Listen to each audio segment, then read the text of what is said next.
the homeless used to come in every single day, and nobody thinks about them and thinks about how they deal with grief. I've got this, I've got that, and I still feel this absolute grief. Yeah. That mourning for something. You've got to try and just be kind all the time. For me, that's why I always say always be kind, because you never know. You might say that bad word and you go to bed and that person might not never wake up.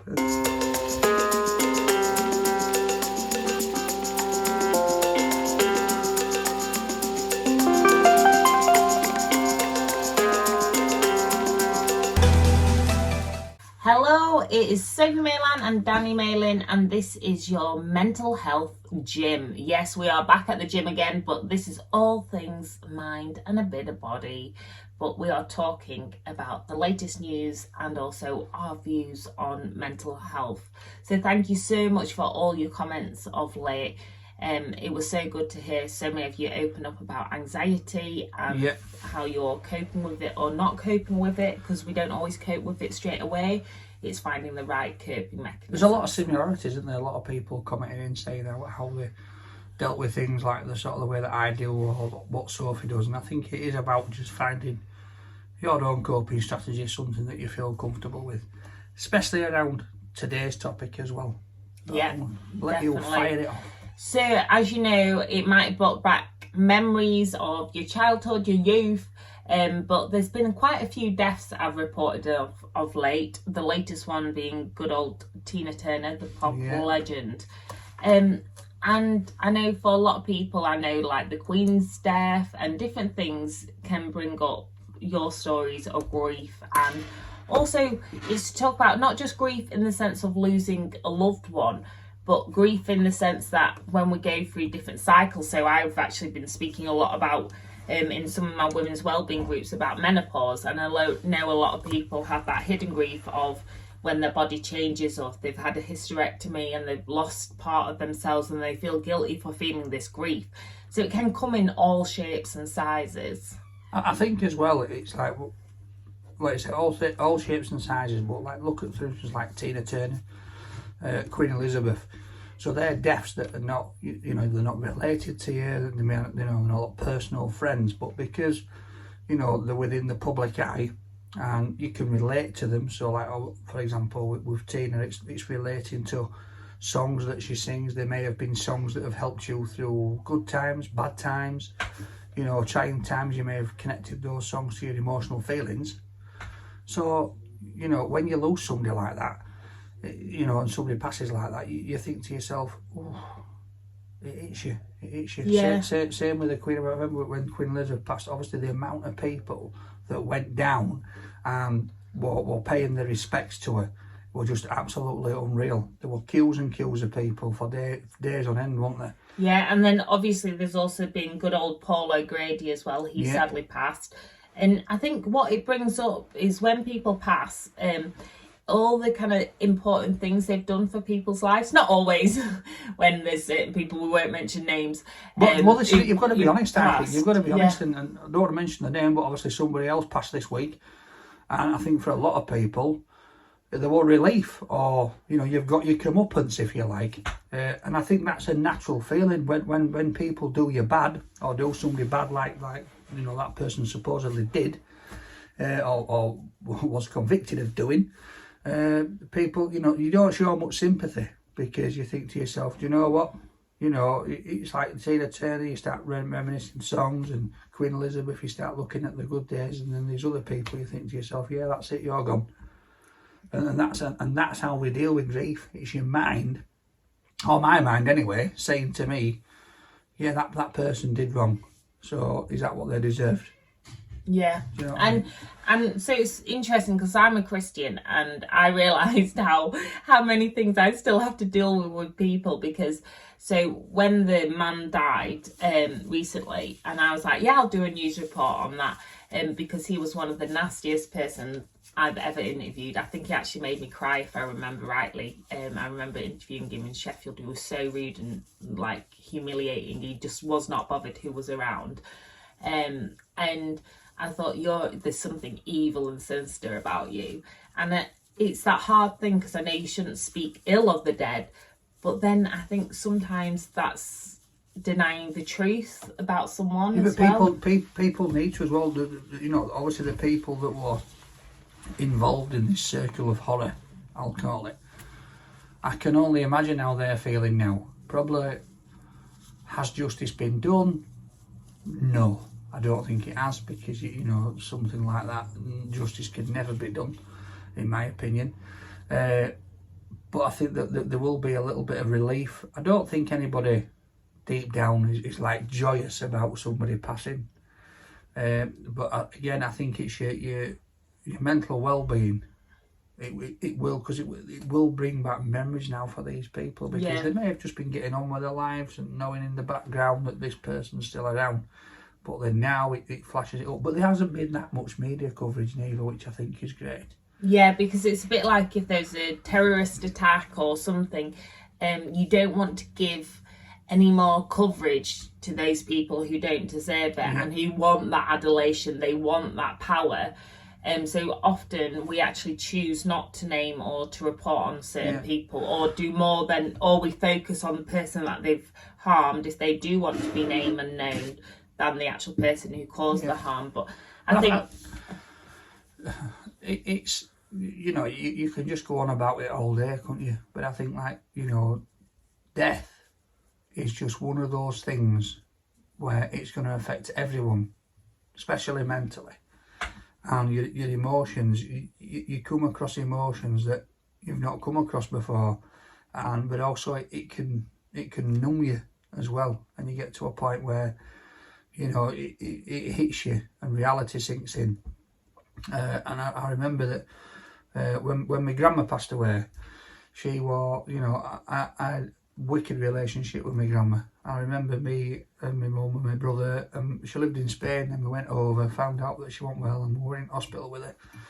And, you know, they sent her home, she got cancer. And me and my mum and I said, we'd come back home for a bit, for about 2 or 3 days, just to gather his thoughts. And my uncle went out there, and then we went back out, and on I think it was just about the time that we landed, she passed away. And I remember getting to her apartment, and my uncle just sort of coming towards me, just shaking his head as my mum's walking up the stairs.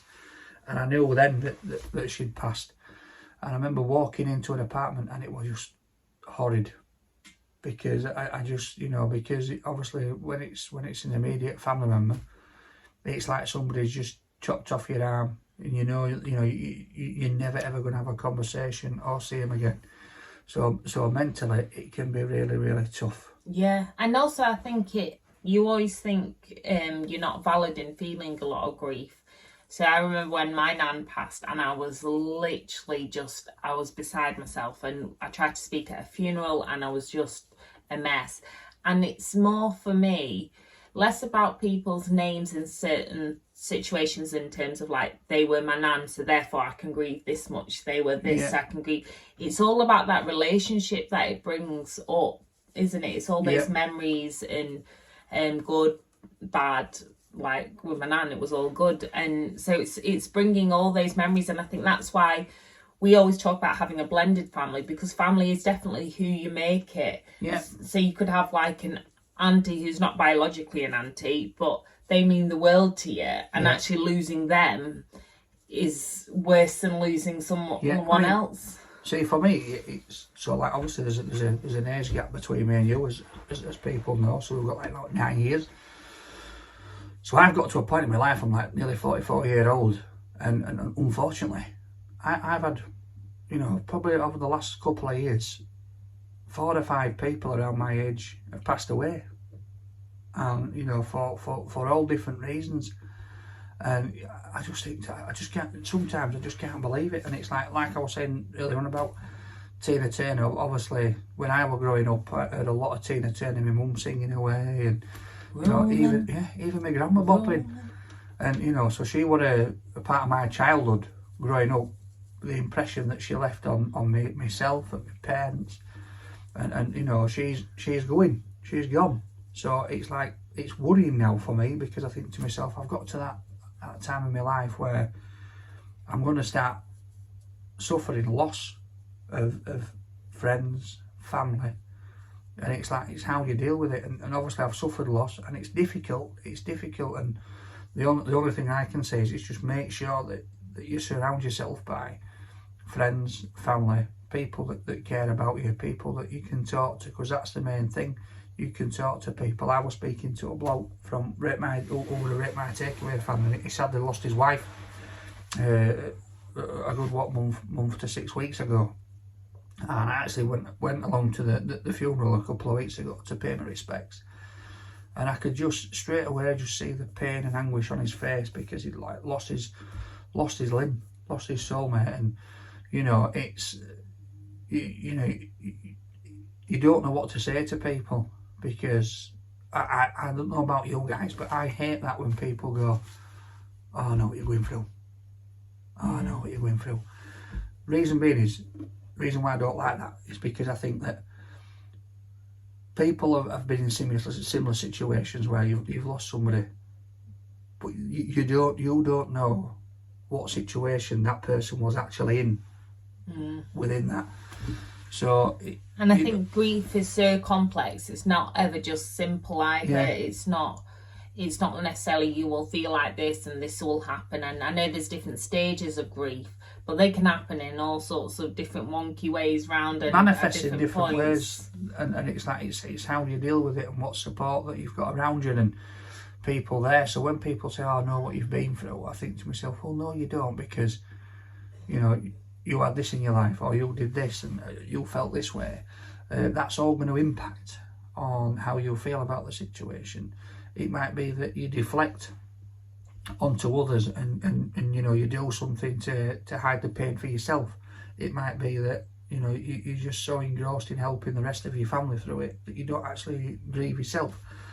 I don't know. It's just one of those things that's. And I think that's where when they do say talk about mental health, it can really help people, because it's that whole thing, we all experience things differently, and when you hear about other people's stories, there'll be some part of those stories you connect to, and then some parts that you're like, oh no, I haven't felt that. But it's not that your feelings aren't justified, it's just that we all cope and deal in different ways. So like, if you aren't feeling great in yourself, you need to sit down and just switch off and watch TV or whatever, whereas I need to keep as busy as possible and be active and do something to take my mind off it.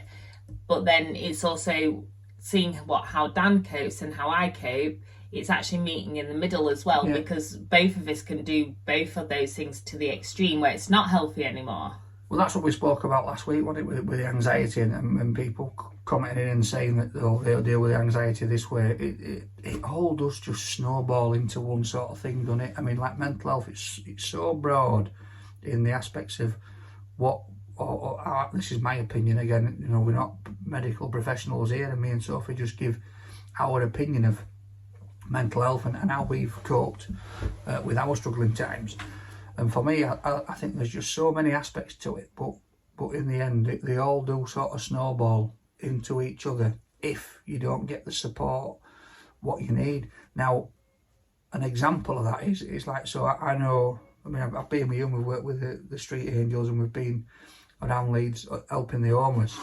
And when I worked at the butchers, the homeless used to come in every single day, and nobody thinks about them and thinks about how they deal with grief. And I remember one of the homeless chaps passed away, but he was really well liked within the homeless community, really well liked. Such a nice fella. And he passed away, and they were absolutely gutted. They were all walking about, they were crying, they were upset. But people just walked past them thinking, oh, they're crying because they need drugs, or, you know, they're crying for... But they were actually crying because they'd suffered a loss, they were grieving, and people wouldn't give them time of day. And it's like, you know, we're all human beings, and we've all got feelings, and we're all going to feel it regardless. And within that community, they lost somebody that were dear to them. Yeah. So just before you go on, so what used to do me head in is that, so we used to interact with these guys quite a lot, right? And what they would say to me is that I would say like, oh, have the council not tried to rehouse you? And they'd say, yeah, they've put me in a flat, but I come back on the street. And I'm like, why? What's up? Because could you not get a job? Were you struggling to pay bills? And they're like, no, because as soon as they put us in a house, that's it. They leave us. They didn't get no more support, and they were used to being out, and they were used to obviously begging for the food and whatever. And all of a sudden, they're in a house. Yeah, it's warm and it's got lights, but it's quiet. And that was a thing. When they're in this homeless community, they felt safe together as a group. And I know that when we went out, we come across pockets of people, didn't we? And they were like, there were 2 in that door, 2 in that door, 3 in that, but then they'd all be together and they'd all know each other. And I think, with mental health, the point I'm trying to make here is that, especially around grief, it doesn't matter what walk of life you're from. If you're living on the street or living in a £5 million mansion, it all hits us, and it hits us hard, and it's how we deal with it, and it's the people around you. Don't judge somebody just because they look upset. That's so true. And I found sometimes when I've been in, like, on paper, the best places in my life, I've been doing like documentaries for TV, I've looked like I've had it all, I've been dancing around the world, and you can't stop yourself feeling depressed. Yeah, you can do as much as you can to, the 5 ways of well-being, to move, to connect, to give, and to learn, just to keep growing. But there are some times with depression and grief that you just feel like you're trapped in this glass. And sometimes it can be worse when you're in this good position, because you're thinking, well, I've got this money now, I've got this, I've got that, and I still feel this absolute grief. Yeah. That mourning for something. And it's much beyond greed. People go, but look, you've got this, you've got a nice house, you've got this. And that is nice sometimes, just to take stock and realise what you've got. But at the same time, if you haven't got that thing in your life, that person, which is much more deeper, as I always say to you, I always say, riches and looks are to rent in this life. And I've dealt with grief with, like, my nan, and, like, I know it might be weird for people, with my aunt was like the big one, because I was so close to her. And the only person who's hugged me like her is you. Yeah. And it's weird, when I first met you and we hugged, I was like, oh my gosh. It brought back memories. But then for the first time, like you were talking about us getting older and stuff, because I've written so many stories of couples together, elderly couples, and they're inseparable, and then they lose one, and it is like literally they die of heartbreak or whatever. And for the first time, I'm scared of that, because I've never been in a situation where we can do stuff on our own. It's not like we need to be together, but we just enjoy naturally being together. And you can start to see how people, whether it be a best friend or a relationship, when you have that person who's your absolute core and soulmate, it can be quite scary. Like you're saying about your friend who sadly lost his wife. Yeah. It's tough. And then for me, so this is a story that I've not told many people this, but I've told my kids this. I've spoken to my kids about this, and I think it's, not in a bad way. It's just to, just to try and educate them on how we speak to people, because it's something that, I've carried on my shoulders for years. And my granddad passed away when I was 10. Absolutely adored my granddad. And he passed away. It was Christmas night, Boxing Day morning. So we woke up Boxing Day morning. I remember it was about 5:30, 6 o'clock in the morning, and my grandma was screaming, we were all around there for Christmas. And he'd got in his sleep, had a heart attack and died in his sleep. He'd got up with a bit of indigestion from having too much cheese on Christmas Day. That's where I get it from. And he passed away in his sleep. But what happened was, me being a 10-year-old kid, I'd got a Sabutio kit for Christmas. And I was playing with this Sabutio, and I got it in the hallway. I remember it like it was yesterday. Absolutely awful memory. My granddad, he'd come out of the dining room, and he told me to put it away 2 or 3 times, and you know, being 10, I'd not listened because I wanted to play. It was past bedtime, and he come out and he was barefoot and he stood on one of these little players, and obviously he got a bit upset and started having a go and telling me to put this Subbuteo away and told me to go to bed. And I got angry and had a bit of a paddy, told him where to go at 10-year-old, and went off to bed. And that was the last time I ever saw him. And it was just then living the rest of my life thinking the last words that I said to him, sorry, were not nice. So it's like that then leads into grief, where you know, you're living thinking to yourself, you've got to try and just be kind all the time. For me, that's why I always say always be kind, because you never know. You know, you might say that bad word and you go to bed and that person might not never wake up, and you never get that opportunity or chance to say it again. And then it's dealing with that. And for a lot of my childhood, I was always thinking, I never really spoke about my mum and dad, and obviously they'll probably think back and remember the moment, but not think it's relevant because of the grief that we were all having at the time. But for me, it's always played in the back of my mind that I should have, you know, I shouldn't have done that, and I'm absolutely gutted. And I'm like, at 10-year-old, I was thinking, was it my fault? Did I upset him too much? Do you know what I mean? Yeah. So, but I think that's one of the emotions a lot of people can feel, is that guilt over different things that were said or weren't said. Sorry, a bit emotional then. It was just like I said, I haven't really spoke about it much, but it's yeah. So it is, though. It's those memories, and it's those, I wish I'd done this or I wish I'd done that, and actually it is what it is, and that's the problem. You can't really, you can't change it. But like you say, you can learn from it. So like now you've taught me, we always go to bed and we have a hug and we finish on a a good end, whatever's happened in the day.